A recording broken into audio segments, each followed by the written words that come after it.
US government debt is at 125% of GDP, the highest it's ever been historically.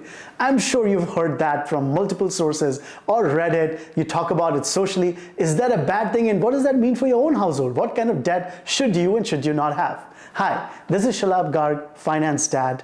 I'm a 25-year veteran of Wall Street. I've had a job at a major bank, at a major hedge fund of my own, and currently I run my own hedge fund.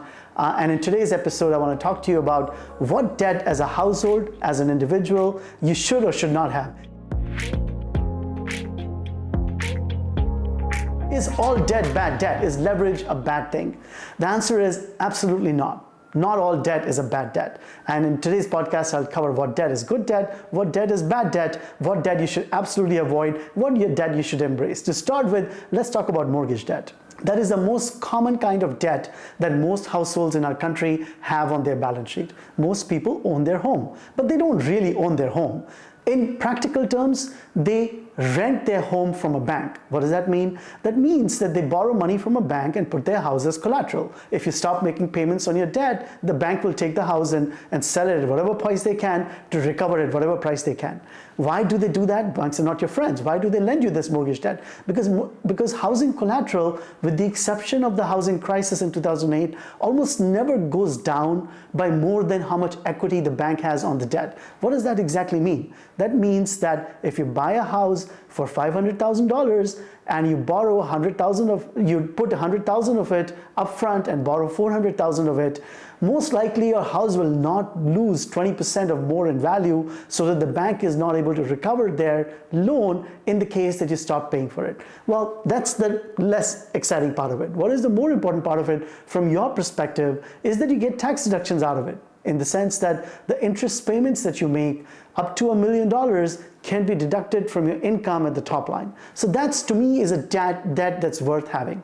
And yes, despite the experience of the housing crisis, where housing prices collapsed, over the course of 100 years, there's not that many such instances. And now that it has happened in 2007 and 2008, or 2006, 2008, it is unlikely to happen in the next 50 or 60 years. So yes, absolutely, go out there, pull your money together with your spouse and buy a home and and take mortgage out on it, because at least that is money that you will save. I'm not saying renting is a bad thing. There is also a case to be made why someone should rent, especially in expensive cities like New York, Chicago, and San Francisco. But at the same time, if you have the down payment, it is worth owning, because even if the home doesn't grow, it is money that you will put away as almost forced savings. And at the same time, you will enjoy interest payments that can be deducted from your joint tax payments. And on Wall Street in particular, where income can be volatile year to year,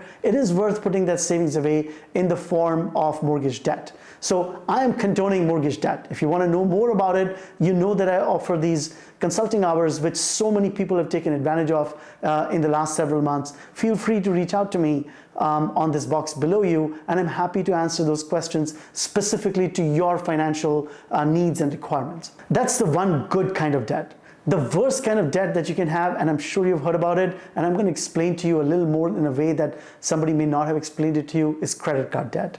There is no worse debt in the world than to have credit card debt. They charge you 20% a year interest rate, and if that wasn't enough, they also charge you interest on interest. So your balance is, so let's say you have $10,000 of credit card debt, and let's say at the end of month one, you only made the minimum payment, they will add on the interest amount on top of it for the next month. So it compounds. So without doing anything and without using your credit card, that credit card balance will grow from 10,000 to as much as 12,000 at the end of year one, and then interest will accumulate at 20% on that 12,000 and then grow from thereafter. So it is truly the worst possible debt that you can have in this great nation of ours, which is the credit card debt.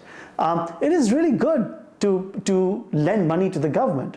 What do I mean by that? If you go on a payment plan against your tax owed, especially if you're in a small business ownership situation, or if you have your own hedge fund, or if you have your own business, it is worth not paying the government the taxes that they're owed and go on a payment plan.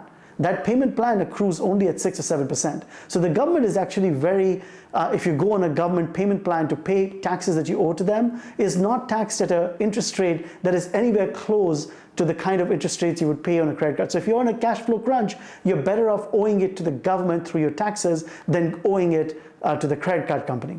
I'm not recommending that's a great kind of debt, but it's certainly a lot better than a credit card debt. Student loans, unavoidable as it may be, is not a great form of debt, because it is, first of all, it's the only debt in the world that goes over death. So in other words, God forbid the person who took out the debt, your child, or I know it's a horrible thing to even think about, but God forbid something happens to them, that debt does not go away. Every other kind of debt in the world goes away with death. Student loan does not. It survives death. That is how unlimited it is in its term. So hence, I would say student loan, I know it's not avoidable often because you want to get educated, and if you've not sort of taken advantage of a 529 program or saved enough, it is possible that your child may be required to take such a debt. In a case like that, I would recommend the federal debts, which is limited in their total amount that you can, but it's still a lot better than the private debts because they accrue at a much higher interest rate. Again, there I have ideas that I can give you. Do not hesitate to reach out to me to book a consult on this topic. I have raised 3 kids, and of which 2 are one has graduated college, one is in college. I know what is required, what it takes in a debt like that, and I'm happy to talk to you about it, but it's not a debt I would recommend. Sometimes unavoidable, but not a debt I would recommend. I mean, you must be thinking that I'm saying that mortgage debt is the only debt I recommend. That's not actually true. I think borrowing for investments can be sometimes a good idea, which is levered form of investing. Now, it's not for everyone. It is very risky, so I wouldn't recommend to someone who is not fully sort of sophisticated about how to borrow money and invest it. But at low levels of interest rates, which Federal Reserve is cutting interest rates currently, it can be a good idea to borrow and invest. The way you go about it can be very specific. It's not for everyone. So it's not like I would say every kind of debt is a bad debt. Best one is, of course, the mortgage debt. Worst one is a credit card debt, and everything else is in between. It's not the best possible thing to do in life to take out debt. Of course, we would always want to be debt-free, but that's not a luxury that all of us has. So hence, there is some kind of debt that is worth assuming. Please like, comment, and subscribe my podcast. I'm trying to grow and compete with my family podcast, which is a tall order. Until I see you next time, this is Finance Dad signing off. See you next time.